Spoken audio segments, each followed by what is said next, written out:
What is going on, football fans, and welcome back to another episode of Draft Talk with DT, episode 2. And if you have not already seen the very first episode of the new installment of draft shows that we're going to do on this channel, you can certainly go ahead and check the link down in the description below, where I talk my top 5 early quarterback rankings, my 1.0 rankings on the passers of this year's potential quarterback class as it pertains to the 2026 class. So this episode 2, is called my top 50 wish list. And no, this is not a top 50 big board or anything like that. This just means what I wish or hope, or maybe a dream scenario of what it would look like with the Jets' current 4 picks, all slated in the top 50 of the 2026 NFL draft. So without any further delay, we will go right into it. I have a slideshow for those watching on YouTube. If not, I will talk along through, of course. My top 4 positions, obviously, we have 4 picks in the draft. Our pick, the Colts' first-round pick, our second-round pick, and then our second-round pick from the Dallas Cowboys. So they are all slated in the top 50 as of right now, actually top 48 to be specific. My top 4 positions that I want the Jets to attack with these picks. And this isn't a hard and fast list. This is just my preference, my wish, right? Obviously, we know quarterback, number 1. That's going to be probably need 1 through 5 on this team is quarterback. So it can't be overstated how much quarterback is a need on this team. And that is certainly something that I wish to see be attacked early in this draft. Wide receiver, obviously, if you're going to get a quarterback, you need people for him to throw it to. And I think that I am a huge advocate and believer of surrounding your young quarterback with as many weapons as possible, whether it's running backs, tight ends, wide receivers, and then obviously building the offensive line in front of him. Almost make the offense dummy proof for whatever rookie quarterback is going to step in, so that you know that if it is the quarterback or not, it's because of him. It's not because of the environment surrounding him. So edge or wide receiver, is certainly on my list. Next is edge. I do think, despite how much I do personally like Will McDonald and Jermaine Johnson on the edge for this pass rush, it just hasn't been quite enough. And I think there are size limitations with Will McDonald specifically that would preclude him from being used in a 3-down role with this coaching staff, specifically Aaron Glenn. I think Steve Wilks could use it with his defensive front, but I think with Aaron Glenn, we might see more of a transition, and we saw some of this in the game on the All-22. They did transition to some heavier fronts, some more like 3-4-ish type of looks. So perhaps Will McDonald will just be a stand-up edge for them, but I do think they need somebody with, over 250 pounds on the edge. So edge is going to be on my wish list as well. And then I'm going to include linebacker. I think the front 7 of this defense just needs a ton of work. I am pretty impressed with how they have reshaped the cornerback room in terms of their physicality. Safety obviously will use some help, and we'll get into that. But linebacker is certainly a need on this team. Quincy Williams won't be here forever. And Jamien Sherwood, I just don't think has lived up to the billing of his 3-year, $45 million contract. So you have a bunch of, depth guys behind them who could be potential pieces. Michael Walker, Cam Jones, who they added on cut down day. They added another linebacker recently whose name is escaping me, but they're all just depth linebackers at this point, and nobody is really making a name for themselves. So I'm kind of over the Marcelino McCreary Ball experience as well. So linebacker certainly on my wish list. Now, 2 positions, and I hinted at one there with safety that I didn't include on the list, but I could see them, having like a workaround, right? Instead of taking a linebacker, do they take a safety? I would much prefer that. I am a huge Caleb Downs fan. I don't know if I want to take one with our first round pick or even trade up for a safety in the first round, considering the state of this roster. But safety is certainly something where maybe early round 2, if they attack the position, I wouldn't mind it. Also, I will include the tight end position again.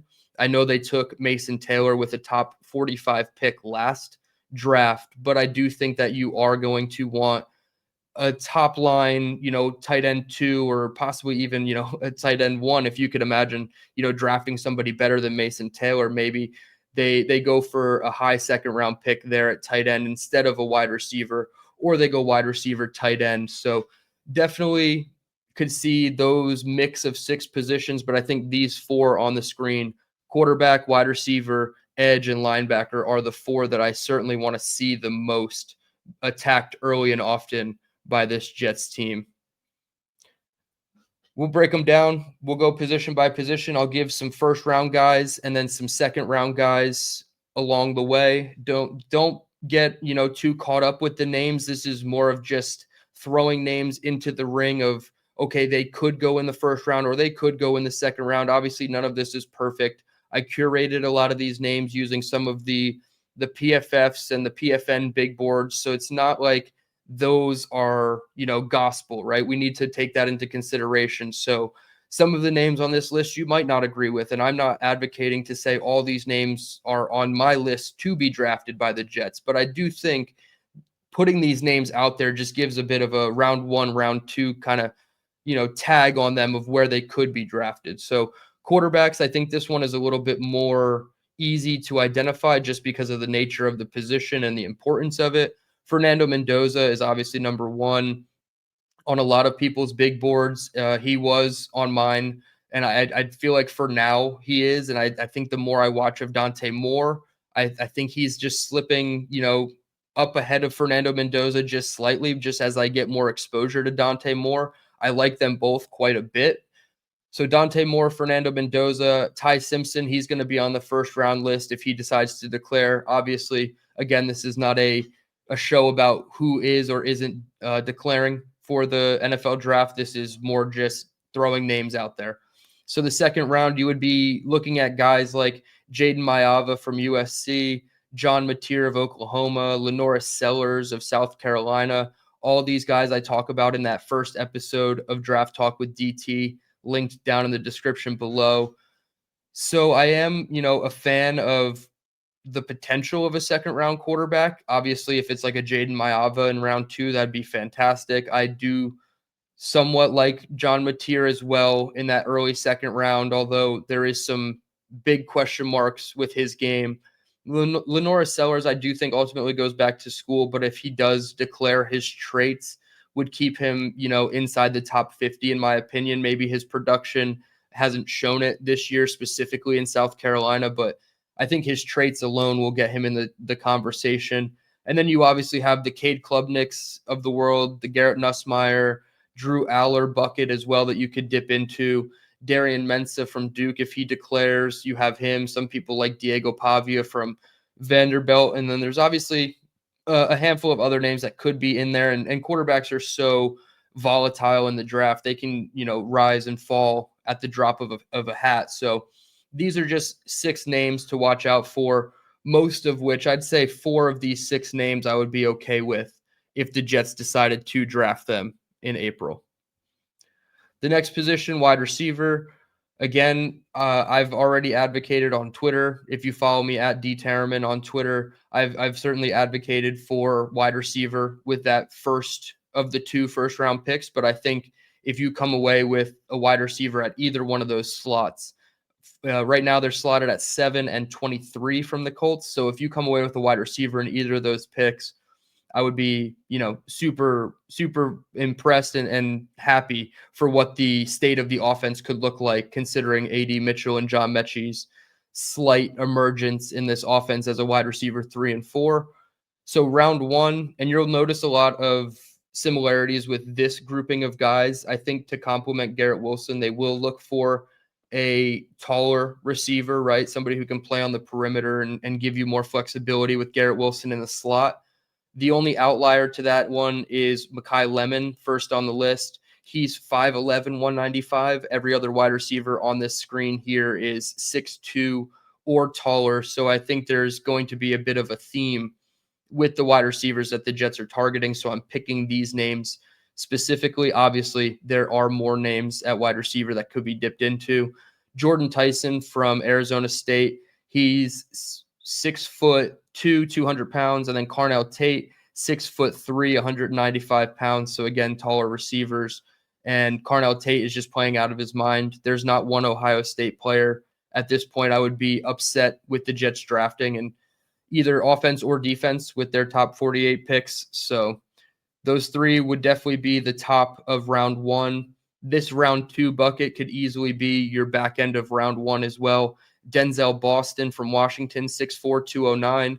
Elijah Surratt, Indiana, so Fernando Mendoza's teammate, 6'2", 213. Ian Strong from Rutgers, a local kid, 6'3", 211. Jacoby Lane, USC, 6'4", 200 pounds. So again, another big body receiver that played with Jaden Mayava. Him and Lemon, if you could pair up him and Mayava in the late first, early second round, that would be fantastic. Chris Brazel, the second from Tennessee, he's 6'5", 200 pounds. And Chris Bell, 6'2", 220 out of Louisville. He's a speedster that I added late because I think he just has such a fantastic skill set. So tons of names you can pick. There's still Jeremy Bernard from Alabama in that list as well. So plenty of wide receivers to go around in round one or two. And I would be happy either way. If you take a top line guy like Lemon, Tyson, or Tate, that'd be fantastic. If not, I still think any of those, round two-ish guys can certainly play the part of a wide receiver 2 opposite Garrett Wilson. And then AD Mitchell can mix in as your 3.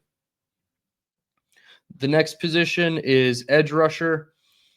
A lot of these guys are probably not going to be realistic for the Jets. Maybe, one at the very top of the round in round one, but I still think it's important to note because I do think edge rusher is important in this league. And if you are going to skip out on quarterback, I think the next best thing you can do is allocate a resource at a premium position that is known for getting after the quarterback, because we see how guys like Myles Garrett can just take over a game. And we know what the Browns look like outside of Myles Garrett, but it is great when you can have a guy like that on your team. So if they did enter that realm and try to look at edge rushers at the top of round one, Ruben Bain from Miami, he's listed at 6'3". It's hard to find a true weight on him. Some have him listed at 270. So he is, north of that 250 mark that I'm talking about earlier. Arvell Reese from Ohio State, who's really just a front seven player, in my opinion. He's 6'4", 243, but you can see it in the graphic on the screen here. He looks a little bit bigger.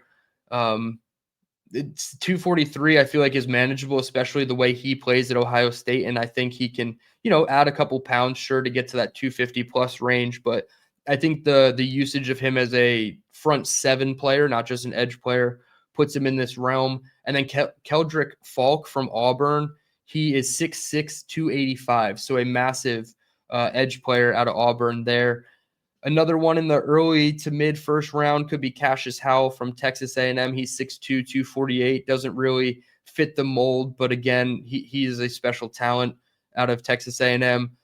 Late first round / second round guys, R. Mason Thomas from Oklahoma, 6'2", 249. Romello Height from Texas Tech, 6'3", 240. David Bailey, his teammate at Texas Tech, 6'3", 250. And then LT Overton from Alabama, 6'5", 278. So looks like Michael Clemens runs closer to Jermaine Johnson with LT Overton. I don't think he runs like as stiffly as Michael Clemens does for his size at 6'5", 278. So just a handful of names to keep an eye on. Do I anticipate them going top of round one? Probably not, like I said, but end of round one, early round two, please attack the edge rusher position. I would certainly be happy with that. And then the final position group, linebackers, only a couple of names in round one because it's not a premium position, so I don't really advocate for doing it, although I think there are some exceptions to the rule.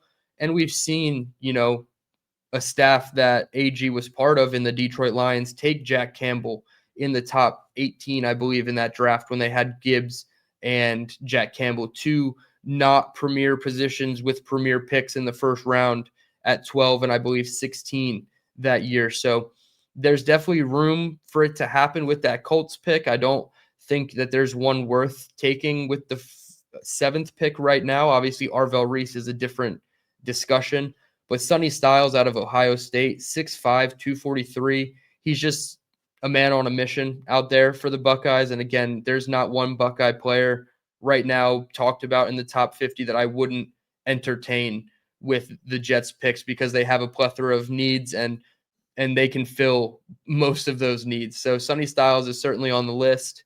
CJ Allen from Georgia, 6'1", 235. So a little bit, shorter, but 235 is a decent size for linebacker nowadays. He's not, I think Jamian Sherwood and Quincy are in the 220, 225 range. So they at least have 10 pounds of weight, hopefully muscle, compared to our current linebackers. So definitely a philosophical change of how they want to play the linebacker position, in my opinion.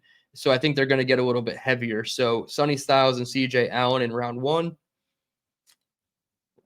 Round 2, I have Anthony Hill from Texas. He's 6'3", 238. Deontay Lawson from Alabama, who is a bit of an older prospect. I do understand that. He's almost 23. 6'2", 228, so definitely undersized as well. And then Turion York from Texas A&M. Texas A&M has a lot of front seven dogs. 5'10", 227, so super undersized, but watching him play live, not live, but on television last weekend, I forget the opponent, he was just wreaking havoc from the second level. So guys that maybe play stylistically different than what they want, but I think they're worth the discussion point. So linebacker, again, not as sexy, so there's not as many names to invoke here. Certainly none that make me, elated if they're going to pick one at 23, unless it's Sonny Styles. Any of these guys I can get with the Cowboys second round pick, but I wouldn't even really entertain most of them. Maybe CJ Allen with that top of round 2 pick, which is, I believe, 36 or 37 right now. So with that, we are going to break it down. Okay, so I have the list right here. It is 39. Look at me thinking ahead. Currently, the Jets have pick 7, pick 23. That's the Colts. 39 is their natural pick in the second round, and then 48 from the Dallas Cowboys. And I have an article snippet from ESPN, which was written by Matt Miller, Jordan Reed, Field Yates, Mel Kiper, as well as a couple local reporters for teams like Rich Cimini here in the graphic. And it's a full draft primer. I'll link that in the description below as well if you want to read the full thing. I don't believe it's behind ESPN Plus's paywall or not. So either way, are the Jets more likely to target a quarterback in the draft in 2026 or 2027? I think that has been the hot topic right now about Jets fans. Do you wait on this draft and quote unquote look for the better draft class next year, which a lot of people don't believe in? We'll get to the quote from Rich Cimini. He says, the NFL is an ASAP business, but there are several variables that will determine whether the Jets draft a quarterback in 2026 or kick the can down the road to 2027. Remember, they have 3 first-round picks in 2027, and that quarterback crop is said to be, quote, superior to the 2026 group. So we know where Rich is sort of leaning. Ultimately, it will likely come down to their level of conviction in players such as Mendoza, Moore, or Simpson. Key question: can Coach Aaron Glenn and GM Darren Muji, both of whom will be under pressure to win in 2026, afford to postpone their rebuild another season while they wait for a quarterback? That might be a stretch. So, yes, that has been the hot topic of Jets fans. Can they wait? Can they afford to wait? Does it even make sense to wait? A lot of times teams accelerate their rebuilds by hitting on the quarterback. You look at the Washington Commanders with Jaden Daniels. Obviously, that accelerated their rebuild. Drake May, even with the New England Patriots sitting at 11-2, entering their bye week on a 10 or 11 game win streak. They're just, lighting the world on fire with Drake May. They obviously had a lot of free agent dollars to spend as well. But when you hit on the quarterback, it really expedites the process. Even Bo Nix with the Denver Broncos, they're on a tear. They're 10-2. I don't necessarily think he's a world beater at quarterback, but they have identified their quarterback, acquired their quarterback. They could have taken another quarterback in that draft, or sat out and waited. But Sean Payton had conviction in Bo Nix. They expedited. Their defense is playing lights out, and they're able to win football games with Bo Nix. So there's, tons of pressure. Like Rich's quote at the end, can they afford to postpone another rebuild? We're going to go through 3 or 4 mock draft scenarios where we try to play out all these different scenarios. And obviously we don't have the missing pieces of free agency or trades to really help us out. And we're not doing a full mock off season in these episodes because it is more draft centric. So I do have 4 mock drafts. I know one of them does not have a quarterback being taken in the first 2 rounds. And one of them I took a quarterback in the second round. So there is a chance, right? I'm not saying it should happen or it's my preference that it does happen, but there is a chance they don't take a first round quarterback. So we'll talk through all 4 scenarios here. The first one, Dante Moore at pick 7, Denzel Boston at pick 23, the wide receiver from Washington, LT Overton, the edge from Alabama, and Anthony Hill, the linebacker from Texas at 48. So I put these in order of how I would prefer the positions being handled. It's not a matter of what the names are on the board right now in these mock scenarios, because Ty Simpson could easily be in place of Dante Moore, or KC Concepcion could be the wide receiver, or it could be Jacoby Lane, and the edge could be different, or the linebacker could be different. So everything is more about the list of positions that they got in the order that they got them. So it's quarterback, wide receiver, edge, linebacker. Just how I talked about them in the video is my preference and list of importance, right? Quarterback is the most important, so I attacked it first. Dante Moore was the only quarterback on the board when I did this mock draft. Ty Simpson and Fernando Mendoza were gone in all 4 mock drafts when I picked at 7, whether I was taking a quarterback or not. So you will see the consistent theme is Dante Moore at 7, which goes to show you that if this is a 2 quarterback draft, this is not going to help the Jets this year acquire their passer unless they do want to trade assets. That's just first and foremost. So quarterback, I had them attacking first, pairing the wide receiver with him on day 1, and then getting your front 7 players on day 2. The next one I have, again, a quarterback in the first round, Dante Moore again, because neither of the other 2 were there. And none of the other guys are honestly worth picking in the first round, especially at 7. So I took quarterback, and then I went against the grain. Like I mentioned, there are those other positions, tight end and safety, which aren't as premium, but Kenyon Sadiq, tight end from Oregon, is a very special player. You pair him back up with his college quarterback in Dante Moore, and you have a very dynamic 12 personnel with Mason Taylor and Kenyon Sadiq that is, hopefully more of what the Jets want to do. Obviously, if the Jets want to be an 11 personnel team with their 3 wide receivers and Jeremy Ruckert type players can be their tight end too, and they can work in an Andrew Beck / fullback tight end guy, that's fine. I'm completely cool with that. But if we think they're going to be a 12 personnel team, Kenyon Sadiq makes a lot of sense. He's really the only tight end I would go up for in the first 2, not go up for, but draft with my top 50 picks. There are other guys in, late day 2, early round 3 range where the Jets don't pick in round 3 that I would like to acquire some tight ends. But Kenyon Sadiq in this one was here, and I liked him over the thought of like a KC Concepcion or any other of the, wide receivers that were there when I was picking at 23. At 39, I went LT Overton again. You can really take any edge at this spot, but I tried to go for somebody who was going to fit the size mold of what I believe they want at edge. So I did double up with LT on this one. And then Jacoby Lane. So I went 2 pass catchers instead of a linebacker, which I would be completely fine with. Even if he went 2 wide receivers, I would be completely fine with this. Realistically, they don't have to stay true to the 4 positions that I said on my wish list, but there's 24 different permutations of how you could separate those 4 positions. So if they double up, that just makes me even happier, especially if it is pass catcher. Don't give Dante Moore any excuses, right? Then you would have Garrett Wilson, Jacoby Lane, A.D. Mitchell, John Mechie, Breece Hall, hopefully back, Mason Taylor, and Kenyon Sadiq. That is a scary 6 deep of pass catchers for him. And then you retain the offensive line using your cap space dollars, and you can maybe acquire one in free agency or later in the draft. And your offense is completely fine surrounding Dante Moore. The next one, I did a quarterback in the second round. So I went wide receiver first. I really like Mekhi Lemon. He's the only one, sub 6 foot that I think should be on the Jets' radar, at least at the top of the draft, just because of how shifty he is. And you can just use Garrett Wilson on the perimeter instead of using Garrett more in the slot. And then you would have Mekhi Lemon occupy the slot with A.D. Mitchell on the boundary. So I would really be a fan of Mekhi Lemon at pick 7 if they didn't go quarterback.